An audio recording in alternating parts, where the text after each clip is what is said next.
warahmatullahi wabarakatuh. Perkenalkan, nama saya Andi Nurul Alifia Natasha dengan NIM 452004330, Universitas Boswa Makassar, Prodi Arsitektur. Di sini saya akan menjelaskan tentang produk kerajinan lokal yang saya buat sendiri dengan mata kuliah Seni dan Estetika Bentuk. Baiklah, sebelum saya menjelaskan tentang produk kerajinan yang saya buat, saya akan menjelaskan terlebih dahulu apa itu seni dan estetika. Jadi, seni merupakan suatu ekspresi perasaan manusia yang memiliki unsur keindahan di dalamnya dan diungkapkan melalui suatu media yang sifatnya nyata, baik itu dalam bentuk nada, rupa, gerak, dan syair, serta dapat dirasakan oleh panca indera manusia. Ada juga yang berpendapat bahwa pengertian seni merupakan suatu hal yang diciptakan oleh manusia yang mengandung unsur keindahan dan dapat mempengaruhi perasaan orang lain. Estetika merupakan ilmu yang membahas bagaimana keindahan dapat terbentuk serta bagaimana dapat merasakannya. Sebuah keindahan yang sudah terbentuk tentunya harus dapat dirasakan oleh banyak orang. Estetika yang sering disebut oleh banyak orang yaitu estetika adalah sebuah keindahan. Namun rupanya jika ditelaah lebih jauh ada cukup banyak pengertian dari estetika tersebut. Seperti orang yang mempunyai pengertian yang berbeda antara satu dan yang lainnya mengenai arti dan makna estetika. Setiap orang mempunyai penilaian dan kriteriaan keindahan yang berbeda-beda. Oleh sebab itu, estetika adalah cabang ilmu yang juga membahas dan menelaah tentang tanggapan manusia terhadap suatu keindahan.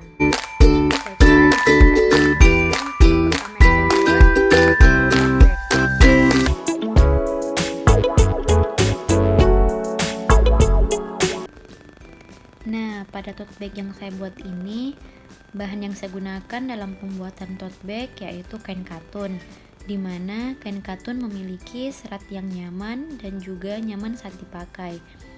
Teknik yang saya gunakan dalam pembuatan pada tote bag yang saya buat yaitu teknik kubisme, di mana kubisme merupakan sebuah gerakan seni atau avant-garde abad ke-20 yang dirintis oleh Pablo Picasso dan juga Georges Braque. Gerakan seni ini merupakan revolusi dalam lukisan dan pahatan Eropa dan menginspirasi gerakan sejenis dalam musik dan sastra. Cabang pertama kubisme yaitu kubisme analitis yaitu sebuah gerakan seni radikal dan berpengaruh yang muncul antara 1907 dan 1911 di Prancis. Pada fase kedua, kubisme sintetis. Gerakan ini menyebar dan masih ada sampai sekitar tahun 1919 ketika gerakan surrealisme mulai dikenal masyarakat. Kubisme telah dianggap sebagai gerakan seni paling berpengaruh di abad ke-20. Dalam karya seni kubisme, benda dipecahkan, dianalisis, dan diatur kembali dalam bentuk abstrak dari penampilan objek dari satu sudut pandang. Seniman menampilkan subjek dari berbagai sudut pandang untuk menjelaskan subjek dalam konteks yang lebih besar. Kadang permukaan bersilangan dalam sudut acak sehingga menghapus kedalaman lukisan yang jelas latar, dan objek menembus satu sama lain untuk membentuk ruang ambigu dangkal yang menjadi salah satu karakteristik dari kubisme. Dan ini adalah salah satu contoh dari teknik kubisme.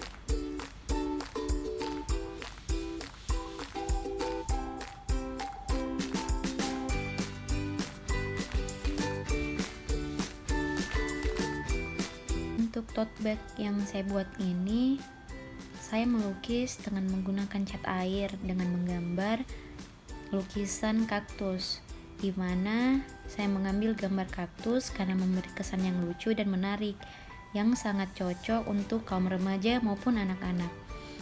Tote bag ini sangat banyak digunakan pada zaman sekarang, yang biasanya digunakan untuk ke kampus maupun ke sekolah, dan juga sangat disukai oleh anak remaja yang dipakai buat hangout bersama teman-teman.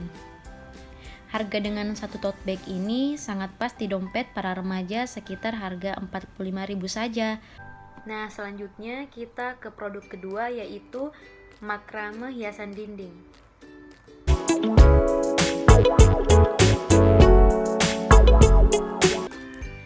Nah, pada produk yang satu ini yaitu makrame. Jadi, makrame merupakan sebuah kata yang aslinya berasal dari bahasa Spanyol, tetapi juga diyakini merupakan kata serapan dari bahasa Arab, yaitu migrama. Dalam bahasa Arab berarti pinggiran ornamen atau lebih populer dengan sulam tepi kerudung. Sedangkan menurut istilah, makrame merupakan produk kerajinan tangan yang asalnya dari keahlian sulam atau merangkai tali. Jadi pada intinya makrame ini merupakan hasil merangkai tali yang kemudian dibuat simpul yang bervariasi hingga menjadi sebuah karya seni yang memiliki nilai estetik. Nah, setelah mengetahui secara singkat apa itu makrame, pasti saya akan menjelaskan sejarah dari kerajinan tangan satu ini. Sebenarnya makrame diyakini berasal dari tradisi penenun Arab, yakni tradisi ikat simpul yang ada di sekitar abad ke-13. Pengrajin tenun di Arab tersebut mengikat bagian-bagian sisa tali atau benang di tepi kain yang telah dijahit, misalnya saja handuk kemudian syal, bahkan juga kerudung, karena deretan simpul tersebut menghasilkan keindahan. Maka tradisi ini akhirnya terus berlanjut meskipun versi ini menyebutkan asal makrame adalah dari negeri Arab. Namun ada versi lain yang menyebutkan bahwa teknik membuat simpul ini muncul untuk pertama kalinya di daratan Cina pada periode negara perang kurang lebih 481 sampai 221 sebelum Masehi.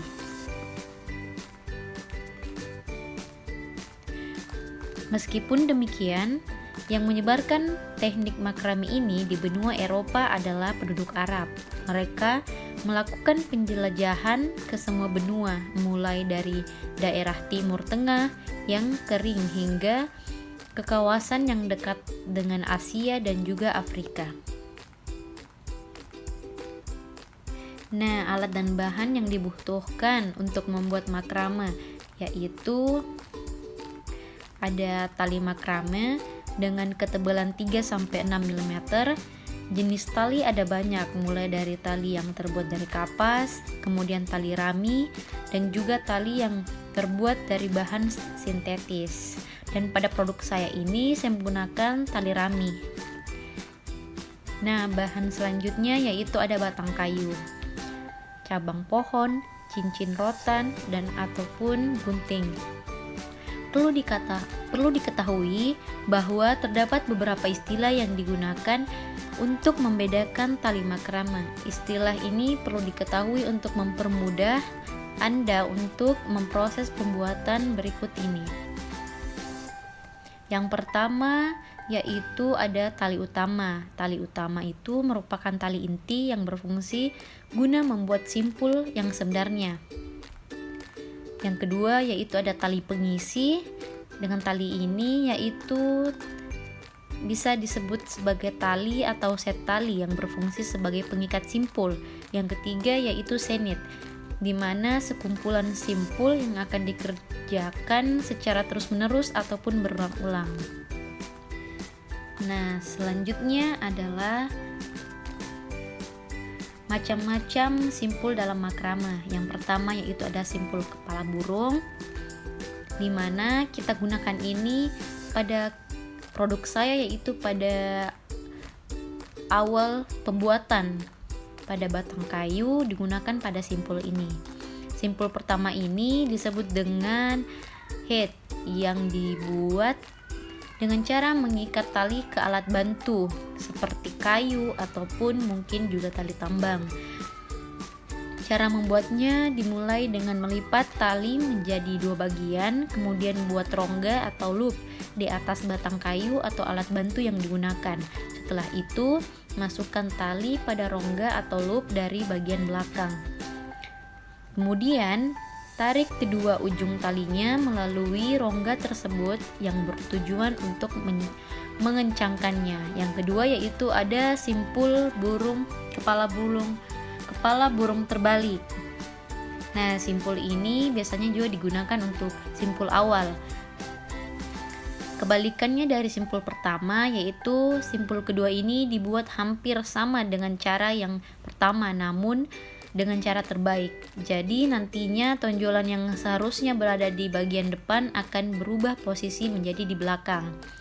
Caranya yaitu dilipat talinya menjadi 2 bagian. Setelah itu, buat rongga di batang kayu bagian atas.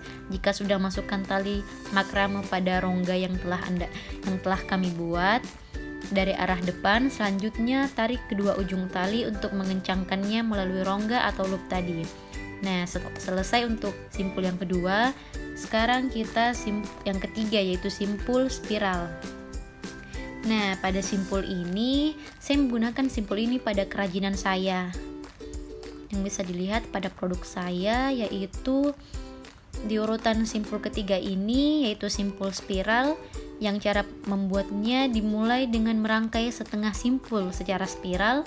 Untuk membuat simpul spiral ini, Anda membutuhkan tali minimal 4, yang nantinya akan dirangkai berulang-ulang hingga menghasilkan sebuah kepangan.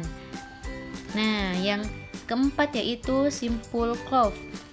Nah, pada simpul ini memiliki nama clove bukan tanpa alasan, karena memang nantinya simpul ini akan membentuk garis dengan pola yang beraturan. Ikatan simpul dari tali ini nantinya dapat berbentuk vertikal, horizontal maupun vertikal. Nah, yang kelima yaitu simpul berkelompok.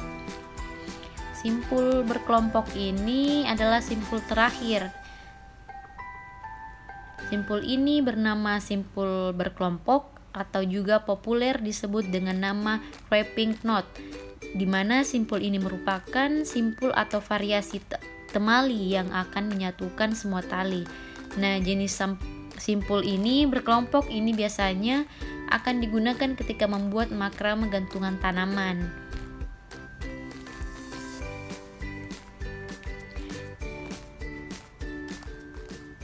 Nah, berikut ini adalah contoh-contoh dekorasi makrame. Yang bisa dilihat bahwa gambar pertama adalah gantungan pot makrame. Yang kedua, yaitu makrame yang sering digunakan atau sering dibuat oleh orang-orang untuk membuat atau menghasilkan suatu penghasilan sendiri, yaitu hiasan dinding yang saya buat pada produk saya, yaitu yang sering sekali untuk dipasarkan untuk banyak orang yang berpikiran juga bahwa makrame hanya berbentuk hiasan dinding biasa saja. Nah, sehingga yang paling populer dari kerajaan ini adalah hiasan dindingnya. Yang ketiga yaitu ada gantungan kunci makrame. Nah, gantungan ini kreasi makrame tidak berhenti sampai pada hiasan dinding saja dan gantungan pot, karena bisa juga digunakan sebagai gantungan kunci. Gantungan kunci dari makrame sangat cocok untuk Anda yang suka lupa meletakkan kunci di mana, karena ukurannya yang merupakan cukup besar dan mudah terlihat. Nah, inilah hasil makrame yang saya buat. Nah, produk yang terakhir ini yaitu lampu hias.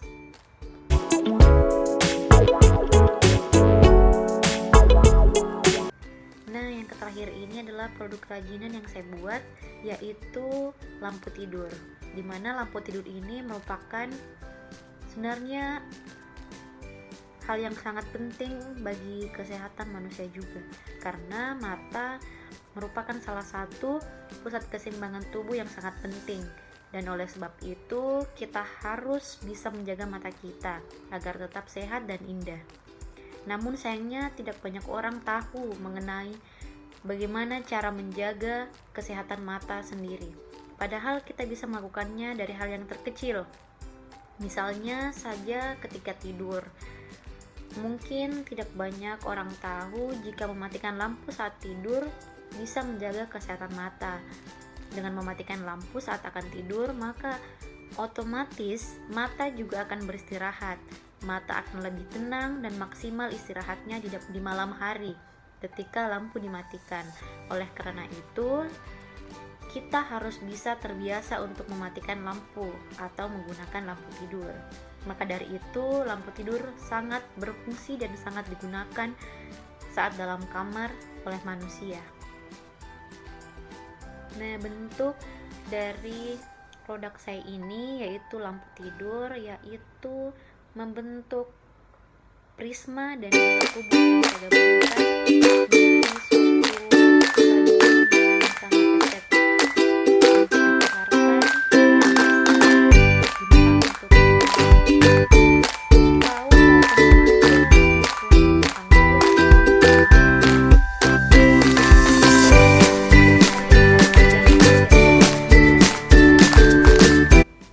Nah, ini adalah all shop IG dari kerajinan yang saya buat dengan teman kelompok saya.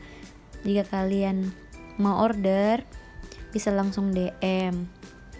Dan masih banyak lagi produk-produk yang lainnya. Jangan lupa order ya. Nah, itu saja penjelasan produk kerajinan yang saya buat. Jangan lupa di order.